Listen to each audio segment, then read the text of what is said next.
Hi hello good evening കൂട്ടുകാരെ. അപ്പോൾ ഇന്നത്തെ വീഡിയോ എന്താണെന്ന് വെച്ചാൽ ഞാൻ താമസിച്ചു വീഡിയോ ഇടാൻ വേണ്ടി. അപ്പോൾ കൂട്ടുകാർക്ക് എല്ലാവർക്കും വേണ്ടിയിട്ടൊരു പുതിയൊരു ടിപ്സുമായിട്ടാണ് വന്നിട്ടുള്ളത്. കൂട്ടുകാരെല്ലാം ഈ വീഡിയോ കണ്ടതിന് ശേഷം കമൻറ്റും ഷെയറും സബ്സ്ക്രൈബും ഒക്കെ ചെയ്യുക. അപ്പോൾ എന്താണ് ആ വീഡിയോ എന്ന് ഞാൻ പറയാം. അതിന് മുമ്പ് ഞാനൊരു കാര്യം പറഞ്ഞോട്ടെ. ധാരാളം മുഖക്കുരുള്ള ആൾക്കാർ എന്ത് ചെയ്യണമെന്ന് വെച്ചാൽ എവിടെ നിന്ന് പപ്പായ കിട്ടിയാലും അത് മുഖത്ത് അപ്ലൈ ചെയ്ത് കൊടുക്കുക. അതുപോലെ തന്നെ പപ്പായയുടെ എൻസൈം അടങ്ങിയ ക്രീമുകൾ ഉപയോഗിക്കുക. അപ്പോൾ ഇതെല്ലാം ഞാൻ പറയാൻ വന്ന മറ്റൊരു കാര്യമാണ്. ഞാൻ ഒരുപാട് ടിപ്സുകളെല്ലാം നിങ്ങൾക്ക് പറഞ്ഞു തന്നിട്ടുണ്ട്. പക്ഷേ ഈ ടിപ്സുകളെല്ലാം നിങ്ങൾ ചെയ്ത് നോക്കിയെന്ന് എനിക്കറിയത്തില്ല. എന്തായാലും ഇപ്പോൾ ഞാൻ പറയാൻ വന്ന ടിപ്സ് എന്താണെന്ന് വെച്ചാൽ ഒരു പപ്പായയുടെ എൻസൈമോ അല്ലെങ്കിൽ മറ്റേ ഫ്രൂട്ട്സോ അങ്ങനെ ഒന്നുമല്ല. പറയാൻ വന്നത് എന്താണെന്ന് പറഞ്ഞാൽ മുഖക്കുരു വന്നു കഴിഞ്ഞാൽ മാറാതെ ഒരുപാട് ദിവസം നിൽക്കുന്ന ആൾക്കാർക്ക് വേണ്ടിയിട്ടുള്ള ടിപ്സാണ് പറയാൻ വന്നത്. അപ്പോൾ മുഖക്കുരു വന്നു കഴിഞ്ഞാൽ പെട്ടെന്ന് മാറാനുള്ളൊരു ടിപ്സാണ് പറയാൻ വന്നത്. നിങ്ങളിത് കണ്ടിട്ട് ഇത് ചെയ്ത് നോക്കുക. അതായത് അതിന് വേണ്ടിയിട്ട് എന്താണ് ചെയ്യേണ്ടതെന്ന് വെച്ചാൽ ഒരു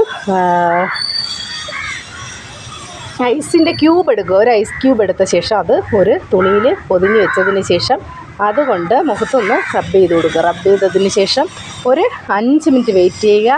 5 മിനിറ്റിന് ശേഷം എന്ത് ചെയ്യണം, ഒരു കോട്ടൺ തുണി എടുത്ത ശേഷം ലാവണ്ടർ ഓയിൽ നിങ്ങൾക്ക് ഒരുപാട് ഓയിലുകളുണ്ട്. അതിൽ എസൻഷ്യൽ ഓയിലുണ്ട്, പിന്നെ ലാവണ്ടർ ഓയിലുണ്ട്, ഇങ്ങനെ കുറേ ഓയിലുകളുണ്ട്.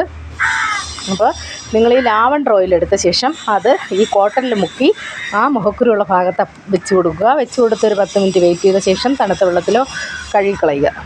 അപ്പോൾ അല്ലെങ്കിൽ തുടച്ച് നീക്കം ചെയ്യുക. ഇങ്ങനെ ഏതെങ്കിലും ചെയ്യുക, രണ്ടിലേതെങ്കിലും ഒന്ന് ചെയ്യുക. അപ്പോൾ ഇതൊരു 10 ദിവസം ആവർത്തിക്കുമ്പോൾ തന്നെ എന്ത് ചെയ്യും, മുഖക്കുരു കംപ്ലീറ്റ് പൂർണ്ണമായിട്ട് മാറി കാരയോ കറുത്ത പാടോ ഒന്നും വരത്തില്ല. മുഖം നല്ല ക്ലീൻ ആവും. ഇനിയൊരു ടിപ്സ് എന്ന് പറഞ്ഞാൽ നമുക്ക് ഏറ്റവും കൂടുതൽ അൽഷിമേഴ്സ്, അതായത് നമുക്കിപ്പോൾ ഓർമ്മക്കുറവുള്ള ആൾക്കാർക്ക് വേണ്ടിയിട്ടുള്ളൊരു ടിപ്സാണ്. അതായത് ഓർമ്മക്കുറവ് വരുന്നവർ മിക്ക ആൾക്കാർക്ക് ഇപ്പോൾ എന്താണ് ഓർമ്മക്കുറവാണല്ലേ. അപ്പം നമുക്ക് ഓർമ്മക്കുറവ് വരുന്നവർക്ക് എന്ത് ടിപ്സ് കൊടുക്കാം? നല്ലൊരു ടിപ്സ്, ആയുർവേദത്തിലുള്ളൊരു ഗുളികയാണത്. അതായത് ഈ ഗുളികയെന്ന് പറഞ്ഞാൽ നമുക്ക് ഒരുപാട് ആൾക്കാർക്കൊക്കെ അറിയാമോ എന്ന് എനിക്കറിയത്തില്ല. എന്തായാലും ആ ഗുളികയുടെ പേരെന്താണെന്ന് വെച്ചാൽ ഞാൻ പറയാം. അതിനു മുന്നേ നിങ്ങളോടൊരു കാര്യം പറയാം.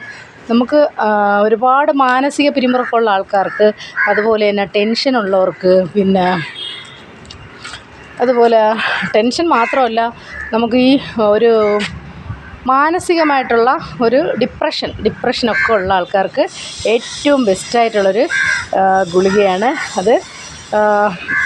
ഈ ആയുർവേദത്തിലാണ് ആ ഗുളിക ഉള്ളത്. അതായത് ആയുർവേദ ഗുളികയാണ്. അതിന് യാതൊരു പാർശ്വഫലങ്ങളോ ഒന്നുമില്ല. അപ്പോൾ ആ ഗുളിക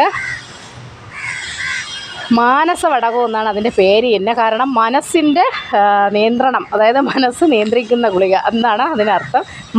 അർത്ഥമല്ല ഞാൻ പറയുന്നത്, മാനസവടകം എന്നാണ് ആ ഗുളികയുടെ പേര്. അപ്പോൾ നിങ്ങളെല്ലാവരും എന്ത് ചെയ്യണം, ഈ ഗുളിക ആഴ്ചയിൽ ഒരു ദിവസമെങ്കിലും വാങ്ങി കഴിച്ചു വെക്കുക. അല്ലെങ്കിൽ നിങ്ങളൊരു ആയുർവേദ ഡോക്ടറെ കണ്ട ശേഷം ആ ഗുളിക കഴിക്കാമോ എന്ന് ചോദിച്ച ശേഷം വാങ്ങി കഴിക്കുക, നിങ്ങൾക്ക് അങ്ങനെ ഡൗട്ടുണ്ടെങ്കിൽ. പക്ഷേ ഡോക്ടറെ കണ്ടാലും ഇല്ലെങ്കിൽ ഈ ഗുളിക നമുക്ക് ഏറ്റവും ഫലപ്രദമായിട്ട് ഓർമ്മശക്തിക്ക് നല്ലൊരു മരുന്നാണ് മാനസവടകം എന്ന് പറയുന്ന ഗുളിക. അത് അങ്ങാടിക്കടയിൽ നിന്ന് വാങ്ങിക്കുക, കഴിക്കുക. വേറെ പാർശ്വഫലങ്ങൾ യാതൊന്നും അതിനില്ല. അത് ഡിപ്രഷനുള്ള ആൾക്കാർക്ക് ഏറ്റവും ബെസ്റ്റായിട്ടുള്ളതാണ്. നല്ല ഓർമ്മശക്തി കിട്ടും.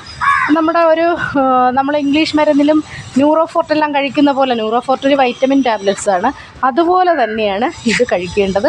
ഇതെന്ന് പറഞ്ഞാൽ ഇംഗ്ലീഷ് മരുന്നല്ല, അതായത് ഒരു ആയുർവേദമാണ്. അപ്പോൾ നിങ്ങളത് യൂസ് ചെയ്ത് നോക്കുക. വളരെ നല്ല റിസൾട്ടാണ്. എന്തായാലും നിങ്ങളത് യൂസ് ചെയ്ത് നോക്കുക. അപ്പോൾ ഞാൻ ഇന്ന് ഇത്രയാണ് എനിക്ക് പറയാനുള്ളത്. ഇനി നാളെ പുതിയ ടിപ്സുമായിട്ട് വരുന്നതായിരിക്കും. അപ്പോൾ എല്ലാവരും ടിപ്സ് കാണുക, സബ്സ്ക്രൈബും ലൈക്കും കമൻറ്റും ഷെയറും എല്ലാം ചെയ്യുക. ടാറ്റാ, ബൈ.